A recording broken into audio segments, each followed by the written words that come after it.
Hello everyone, welcome to my channel Saneja smart academy. इसमें हम कर रहे थे हमारा बिजनेस इकोनॉमिक्स, जिसमें हमारा लास्ट वीडियोस में कॉस्ट से रिलेटेड टॉपिक कवर हो चुका था। आज की वीडियो में हम करेंगे क्या, कॉन्सेप्ट ऑफ रेवेन्यू। ठीक है, तो एक छोटा सा टॉपिक है हमारा इसमें इकोनॉमिक्स के अंदर, ये आज की वीडियो में ही ख़त्म हो जाएगा। आइए देखते हैं क्या होता है रेवेन्यू। कॉन्सेप्ट है इसका, the term revenue refer to the income obtained by a firm through the sale of a good at a different price. देखिए, लास्ट के लेक्चर्स में हम अभी तक क्या करते हुए आ रहे थे कि हमने प्रोडक्शन किया, प्रोडक्शन करने के हमारे पास कुछ कॉस्ट आई। अब क्या करेंगे, हम उस प्रोडक्शन को जब सेल करेंगे एट अ गिवन प्राइस पे, उससे जो हमें मनी के फॉर्म में मिलेगा दैट इज़ आवर रेवेन्यू। मतलब हमारी इनकम एक तरीके से, उसको क्या बोलते हैं आप, रेवेन्यू। ठीक है, एवरी फर्म और producer aim at maximisation of its profit. हर एक फर्म ये चाहती है कि उसका प्रॉफिट क्या हो, मैक्सिमाइज हो। The maximisation of profit is only possible when the cost of production of a commodity is at minimum level. ये कब पॉसिबल हो सकता है कि आपका प्रॉफिट ज़्यादा से ज़्यादा हो, जब आपकी कॉस्ट क्या हो, कम से कम हो। और उसके लिए जो आप प्राइस मिले आपको, वो क्या मिले, मैक्सिमम लेवल का मिले। मतलब जो कमोडिटी आप बेच रहे हो मार्केट के अंदर, उसका प्राइस क्या मिले आपको, ज़्यादा से ज़्यादा मिले। Thus, the volume of profit is the difference between the total revenue and total cost of an individual firm or producer. अब एक बात आपको पता है, ये प्रॉफिट कैसे निकलता है, जितना आपने बेचा और जितनी आपकी कॉस्ट थी। नॉर्मली जब हम मैथमेटिकल लैंग्वेज में बात करते हैं प्रॉफिट की, तो वो प्रॉफिट कैसे निकलता है, सेलिंग प्राइस में से हम माइनस करते हैं क्या, कॉस्ट प्राइस, तभी निकलता है ना। उसी फॉर्म में यहाँ इकोनॉमिक्स में भी यही है। जब आप क्या करोगे, टोटल रेवेन्यू में से आप क्या करोगे, टोटल जितनी भी कॉस्ट आई है उसको माइनस कर दोगे, तो आपके पास क्या आ जाएगा, आपका प्रॉफिट। ठीक है, और इस प्रॉफिट को हम इकोनॉमिक्स की लैंग्वेज में इस फॉर्म में दिखाते हैं, पाई की फॉर्म में। ठीक है, आ रही बात समझ में। तो ये क्या हो जाएगा, आपका प्रॉफिट। आगे बात करते हैं, in economics revenue is studied in term of total revenue, average revenue and marginal. Revenue को भी हम तीन फॉर्म में पढ़ते हैं, टोटल, मार्जिनल और एवरेज। ठीक है, रेवेन्यू होता क्या है, मतलब गुड्स और सर्विस को बेचने से जो हमें पैसा मिला एट अ गिवन प्राइस हो गया, आपका रेवेन्यू है। ठीक है, फर्म को चाहिए अपना प्रॉफिट मैक्सिमाइज करना। टोटल रेवेन्यू और टोटल कॉस्ट का डिफरेंस क्या होता है, आपका प्रॉफिट होता है। ओके, तो आगे देखिए, ये तीनों कॉन्सेप्ट के बारे में हम डिटेल में पढ़ेंगे। टोटल रेवेन्यू क्या होता है, यहाँ पे total revenue is the total money receipt of a firm और producer with the sale of its output. मान लीजिए कि आपने आउटपुट बनाई है इन टोटल 1000 और उसका एक की जो प्राइस थी वो कितना था, 5। टोटल नंबर ऑफ यूनिट कितनी सोल्ड की फर्म ने, 1000। तो अब यहाँ टोटल आपकी रेवेन्यू की बात हो रही है या रिसिप्ट की बात हो रही है। 5 रुपये की कोई चीज़ थी, 1000 यूनिट बनाई है, 1000 की 1000 यूनिट बेच दी, कितना रेवेन्यू होएगा जी, मल्टीप्लाई कर दो, पता चल जाएगा कितना हो गया, 5000। ठीक है, सीधा सा है, उसको क्या बोलेंगे आप, टोटल रेवेन्यू। ठीक है, नेक्स्ट बात करते हैं हम एवरेज रेवेन्यू की। एवरेज का मतलब पर यूनिट सेल से हमको, मतलब अगर आप एक यूनिट बेच रहे हैं तो हमें कितना मिलेगा, ये आपको शुरू से ही पता है, हम पढ़ते हुए पिछले चैप्टर्स में सब आ रहे हैं। एवरेज क्या होता है, टोटल क्या होता है, मार्जिनल क्या होता है। एवरेज क्या होता है, अब टोटल रेवेन्यू को जब आप क्वांटिटी से डिवाइड कर देते हो, यूनिट्स से डिवाइड कर देते हो, तो आपको क्या मिलता है, एवरेज मिलता है। देखिए, अगर मैं कहूँ कि टोटल रेवेन्यू पिछले क्वेश्चन में मेरा कितना था, 5000, और मेरी क्वांटिटीज़ कितनी थी, मैं कितनी यूनिट्स सेल कर रही थी यहाँ पे, 1000, तो पर यूनिट कॉस्ट कितनी पड़ गई जी, 5। ठीक है, उसको बोलेंगे आप average revenue. It is defined as a average per unit of sale. Per unit of sale कितनी पड़ रही है, डिवाइड कर सकते हो इस, मतलब आप इसको कैलकुलेट कर सकते हो टोटल रेवेन्यू को डिवाइड करके नंबर ऑफ यूनिट्स से। ठीक है, आगे देखते हैं, next is your marginal revenue. Marginal revenue क्या होता है, अब यहाँ पे मार्जिनल का मतलब स्टार्टिंग से ही बताती आ रही हूँ मैं, क्या होता है, एडिशनल। कोई भी एक एडिशन करने से जो आपको इंक्रीज मिलेगा दैट इज़ योर मार्जिनल, चाहे वो प्रोडक्शन के केस में हो, चाहे वो कॉस्ट के केस में हो, चाहे वो रेवेन्यू के केस में हो। ठीक है, फॉर एग्जाम्पल आपने अभी लास्ट तक क्या किया, 1000 यूनिट सोल्ड की, तो आपको कितना रेवेन्यू मिल रहा था, 5000। लेकिन जैसे ही आपने 1001 यूनिट सेल की तो आपको रेवेन्यू कितना मिला, दैट इज़ 5010। डिफरेंस कितना आया यूनिट्स में, 1। और जो सेलिंग प्राइस में, या एक तरीके से आप कह सकते हो रेवेन्यू में डिफरेंस कितना आया, दैट इज़ योर 10। तो ये 10 क्या है, एक और यूनिट बेचने से आपको 10 रुपीज़ का रेवेन्यू हो रहा है। तो MR कैसे निकालते हो, change in TR divided by change in quantity. ठीक है, और आगे हम बात करेंगे इसमें रिलेशनशिप क्या है आपका TR, AR और MR के बीच में। देखिए यहाँ पे यूनिट ऑफ आउटपुट सोल्ड हमने ली हुई है 1 से लेकर 8 तक आप यूनिट जो है वो सेल कर रहे हो। प्राइस पर यूनिट जो आपको वो दिया हुआ है कितना कितना प्राइस है। टोटल रेवेन्यू दे दिया आपको, उसके बाद AR दे दिया और MR दे दिया, सब कुछ यहाँ पे आपको गिवन है। ठीक है, देखिए आइए इस टेबल से हमें क्या समझ में आता है। The table reveal that price per unit and AR are equal. देखिए यहाँ पे क्या कह रहा है ये, price per unit, price per unit यहाँ पे क्या है, इक्वल है किसके, AR के। आपको एक चीज़ समझ में आई थी, पिछले वाले जो एग्जांपल में मैंने आपको क्या बताया था, 5 रुपये की चीज़ थी, ठीक है, 5 की चीज़ थी, 1000 यूनिट बना रहे थे, टोटल मिला कितना अपने को, 5000 मिला ना। प्राइस क्या था, 5।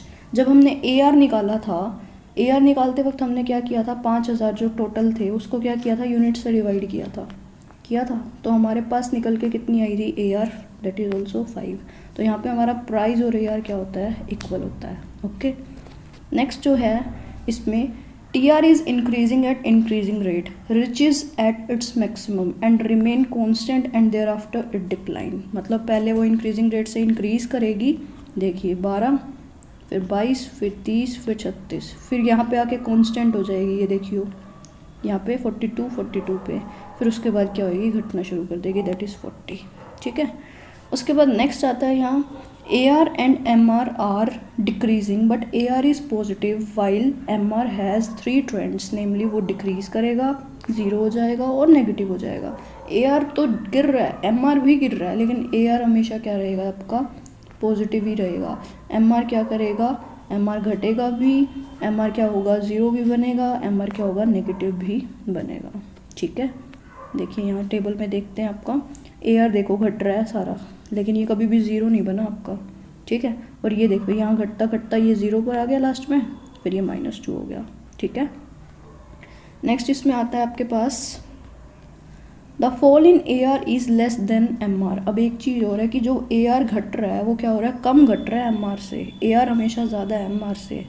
The MR is 0 when 7th unit of output is sold. जब 7th यूनिट आपने सॉल्व की थी तो MR 0 था, उस टाइम पे आपका TR क्या है, मैक्सिमम। ये रिलेशन हम शुरू से पढ़ते हुए आ रहे हैं TR और MR के बीच में। जब ये 0 होता है ना आपका, तो ये कितना होता है यहाँ पे, मैक्सिमम होता है। ठीक है, देखिए ये 0 है यहाँ पे, ठीक है, तो ये क्या है यहाँ पे, मैक्सिमम है। ठीक है, ये हमने पढ़ लिया इनके बीच में रिलेशन क्या होता है। जो प्राइस होते हैं और AR होता है वो इक्वल होता है, ये इंक्रीज करता है, फिर कांस्टेंट हो जाता है और डिक्रीज करता है। ठीक है, MR और AR दोनों घट रहे होते हैं, लेकिन क्या होता है, AR ज़्यादा होता है फिर भी किससे, MR से। एक चीज़ ये पढ़ी हमने यहाँ पे, और एक चीज़ ये पढ़ी कि MR 0 भी हो जाता है और माइनस भी हो जाता है, लेकिन AR क्या रहता है, पॉजिटिव रहता है। ठीक है, ओके, आ गया ये रिलेशन समझ में। नेक्स्ट हम बात करते हैं इसमें अब रिलेशन बिटवीन AR और MR। अब हम यहाँ डिफरेंट मार्केट के अंदर हम AR और MR के कॉन्सेप्ट को थोड़ा सा पढ़ेंगे यहाँ पे, जबकि जो मार्केट से रिलेटेड आपकी सारी चीज़ें हैं वो हम नेक्स्ट लेक्चर में पढ़ेंगे, क्योंकि हमारा एक अलग से चैप्टर बनता है। लेकिन इसमें कुछ थोड़े से टॉपिक थे यहाँ पे, तो इन्हें हम डिस्कस कर लेते हैं। आइए, AR and MR under perfect competition. देखिए मार्केट जो होती है वो 2 टाइप से होती है, एक परफेक्ट कॉम्पिटिशन और एक इम्परफेक्ट कॉम्पिटिशन। परफेक्ट कॉम्पिटिशन में छोटा छोटा बता देती हूँ अभी यहाँ पे आपको क्या होता है।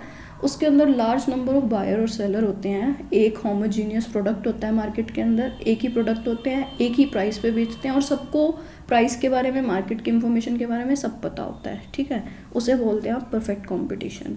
देखिए क्या है यहाँ, under perfect competition price remain constant, price हमेशा कॉन्स्टेंट रहते हैं। Price AR and MR will be the same, ये तीनों के तीनों सेम होंगे। The demand curve will be horizontal to OX axis because there is a large number of buyer and seller. मैंने वो भी बताया आपको, लार्ज नंबर ऑफ बायर और सेलर होते हैं, मतलब वो क्या कर सकते हैं, किसी की भी डिमांड को अफेक्ट नहीं कर सकते। मान लीजिए मार्केट में से अगर कोई एक बायर चला जाता है तो डिमांड पे कोई इफेक्ट नहीं होगा, कोई एक सेलर चला जाता है तो आपकी सप्लाई पे कोई इफेक्ट नहीं होगा। तो मतलब वो इक्वलाइज होके वो सेम रहते हैं।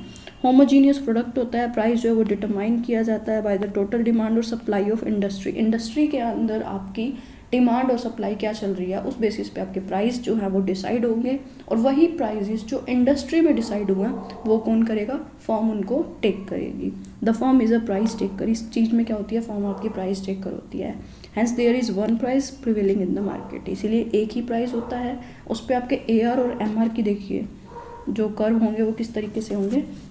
यूनिट ऑफ आउटपुट आपने बनाई 1 से लेकर 6, प्राइस पर यूनिट कितना आपका 5555, टोटल रेवेन्यू कितना हो जाएगा, जैसे ही आप इसको क्या करोगे मल्टीप्लाई करते जाओगे तो टोटल रेवेन्यू आ जाएगा 5, 10, 15, 20, 25, 30। अब हम बात कर रहे हैं किसकी, प्राइस की और AR की, तो वो क्या होते हैं, दोनों इक्वल होते हैं, तो ये भी हो गया 5।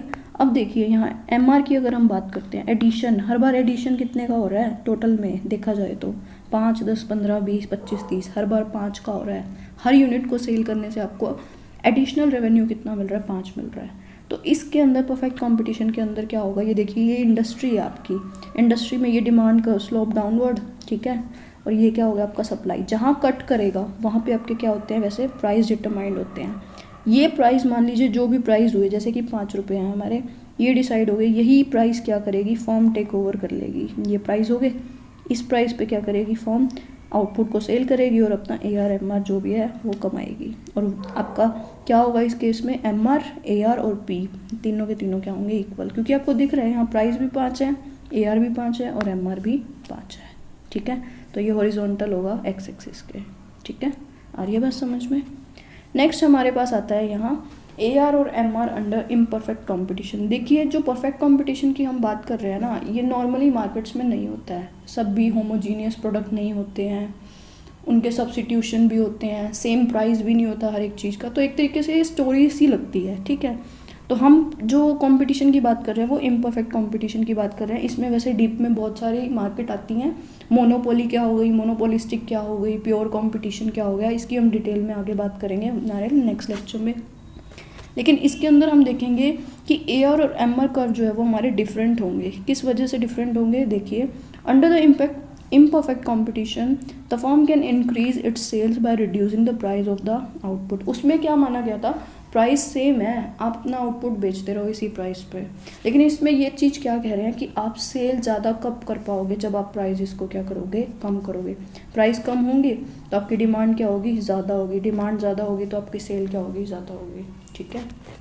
देखिए इसके अंदर क्या होगा, यूनिट ऑफ आउटपुट क्या है, 1, 2, 3, 4, 5, 7 होंगे। यहाँ पे हमारा प्राइस क्या है, देखिए प्राइस यहाँ हम घटा रहे हैं हर बार, ठीक है, 10, 9, 8, 7, 6, 5, 4, टोटल रेवेन्यू भी उसी अकॉर्डिंग मल्टीप्लाई करके आ जाएगा। AR जो है हमारे पास वो कितना आ जाएगा, सेम एज प्राइस। MR की अगर हम बात कर रहे हैं तो यहाँ हम टोटल रेवेन्यू में से डिफरेंस करके देखेंगे, 18 में से 10 गए, पहले तो यूनिट पे 10 आएगा, फिर 18 में से 10 गए 8, 24 में से 18 गए 6, फिर 28 में से 24 गए, तो इसी तरीके से आप अपना MR निकाल लेंगे। देखिए फिर इसका डायग्राम जब हम देख रहे हैं, एक लेवल पर क्या है, ये MR है, ये देखिए ये 0 हो जाएगा और फिर नेगेटिव, यहाँ देख रहे हैं आप 0 हो रहा है और नेगेटिव। AR भी कम हो रहा है नो डाउट, लेकिन ये क्या रहेगा, हमेशा पॉजिटिव रहेगा। जो हमने वहाँ सिचुएशन पढ़ी थी ना डिफरेंस में और रिलेशनशिप में कि कौन कैसा होता है, तो वो चीज़ यहाँ हमारी इम्परफेक्ट मार्केट के अंदर जो है वो अप्लाई होती है, ठीक है। तो ये होता है आपका यहाँ पे इम्परफेक्ट कंपटीशन। अब ये टेबल क्या शो कर रही है, देखिए आइए बताते हैं। The table shows that AR is decreasing but it is positive, ये चीज़ हम पहले भी देख चुके हैं। MR is decreasing become 0 and thereafter it become negative. AR and price are equal, ये दोनों इक्वल हैं, but AR and MR are different, यहाँ डिफरेंट है। AR इज़ डिक्रीजिंग, MR भी डिक्रीज कर रहा है, लेकिन हमेशा AR क्या है, ज़्यादा है। द स्लोप ऑफ AR और MR विल बी डिक्लाइनिंग, इस केस में डिक्लाइनिंग होंगे, क्यों, क्योंकि यहाँ एक सीधी सी चीज़ ये है कि यहाँ इम्परफेक्ट कंपटीशन है, यहाँ किसी तरीके का एक प्रोडक्ट नहीं है, एक प्राइस नहीं है, सब्स्टिट्यूशन भी अवेलेबल पाएगा, ठीक है, कंपटीशन भी होगा। तो आप क्या करोगे, अपनी सेल को बढ़ाने के लिए प्राइस को कम करोगे, लेकिन आपको इतना भी कम नहीं करना कि आपको मार्जिनल रेवेन्यू मिलना भी बंद हो जाए, ठीक है, वो एक डिसीजन है, वो डिपेंड करता है, ठीक है। तो ये था हमारा यहाँ पे रेवेन्यू का छोटा सा कॉन्सेप्ट कि रेवेन्यू होता क्या है, टोटल रेवेन्यू, मार्जिनल रेवेन्यू और एवरेज रेवेन्यू, ठीक है, इनका रिलेशनशिप और जो हमारी मार्केट्स हैं उसके बीच में AR और MR की शेप्स जो है वो कैसी होती हैं। जब परफेक्ट होती है तो हॉरिजॉन्टल होती है एक्स एक्सिस के, और जब इम्परफेक्ट होती है तो डाउनवर्ड होती है, डिक्लाइनिंग होती है। ओके, इतना समझ में आ गया। ये कीजिए आज की वीडियो में, कल हम मिलेंगे हमारे नए चैप्टर के साथ। ओके, ठीक है, थैंक यू वेरी मच।